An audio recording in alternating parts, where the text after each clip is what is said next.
दोस्तों बॉलीवुड के golden era में शायद हर एक म्यूजिक डायरेक्टर का एक ही सपना हुआ करता था कि लता मंगेशकर मेरे सॉन्ग के लिए गाना गाए। पर आज मैं आपके सामने में एक ऐसे म्यूजिक डायरेक्टर के बारे में बात कर रहा हूँ जिन्होंने कसम खा लिया था कि मैं कभी भी लता मंगेशकर के साथ काम नहीं करूंगा, और शायद उन्होंने कभी भी आज तक लता मंगेशकर के साथ एक सिंगल सॉन्ग रिकॉर्ड नहीं किया। और मैं जिस म्यूजिक डायरेक्टर के बारे में बात कर रहा हूँ वो थे one and only O P Nayyar साहब। पर दोस्तों सवाल यह है कि ओपी नैयर साहब ने आज तक लता मंगेशकर के साथ काम क्यों नहीं किया, जहां जितने भी उस समय टॉप आपके म्यूजिक डायरेक्टर थे, चाहे वो एस डी बर्मन हो, शंकर जयकिशन हो, मदन मोहन हो, रवि हो, सभी लोग का जो फर्स्ट प्रायोरिटी थे वो हमेशा से रही थी लता मंगेशकर। और उन्हीं म्यूजिक डायरेक्टर्स के बीच में थे ओपी नैयर साहब, जिन्होंने कभी भी लता मंगेशकर के साथ काम नहीं किया। आखिर इसके पीछे रीजन क्या था?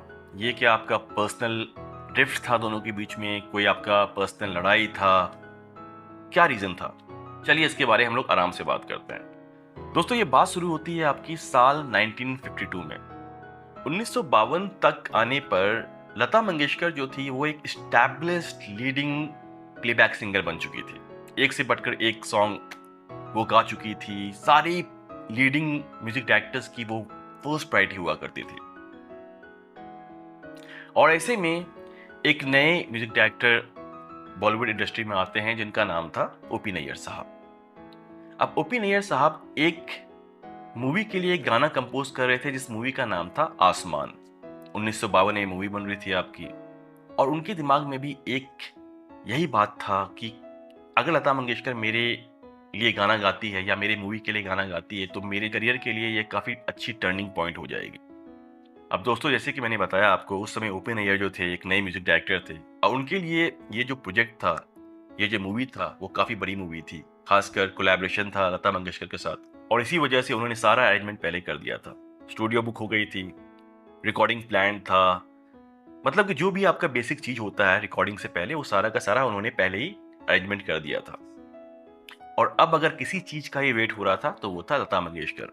नैयर साहब इस उम्मीद में थे कि लता मंगेशकर रिकॉर्डिंग स्टूडियो में आएगी तो फिर वो सॉन्ग को रिकॉर्ड करना शुरू करेंगे। पर जो रिकॉर्डिंग टाइम था, वो रिकॉर्डिंग टाइम के होने के बाद भी लता मंगेशकर रिकॉर्डिंग स्टूडियो में नहीं आई। काफी वेट करने के बाद भी जब उनको ये लग गया कि Lata Mangeshkar is not coming, तो उसी दिन उन्होंने ये कसम खा लिया था कि आज के बाद से मैं लता मंगेशकर के साथ कभी काम नहीं करूंगा।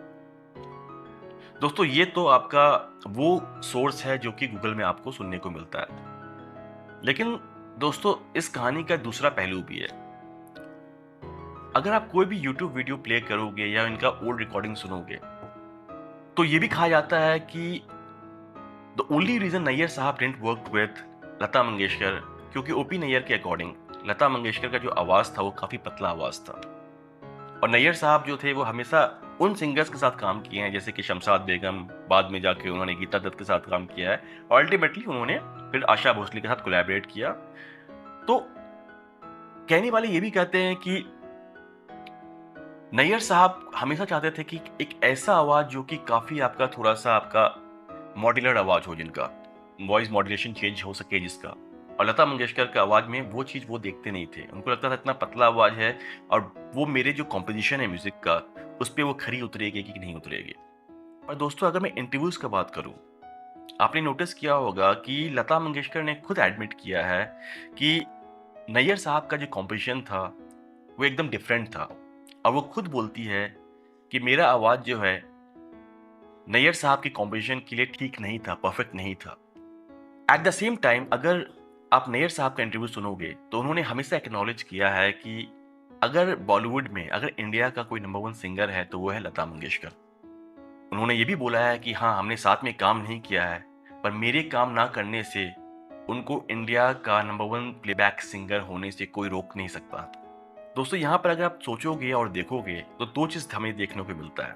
एक तरफ ये कि कहानी शुरू होती है आपकी आसमान के सेट पर, जब लता मंगेशकर रिकॉर्डिंग स्टूडियो पे नहीं पहुंची। एट द सेम टाइम जब भी उनसे पूछा गया रीजन कि आप लोग एक साथ काम क्यों नहीं किए हो, तो एक दूसरे के बारे में उन्होंने कोई ग्रजेस होल्ड नहीं किया। उन्होंने ये नहीं बोला कि वो अच्छे नहीं हैं या वो अच्छा नहीं है, कोई एलिगेशन नहीं लगाया।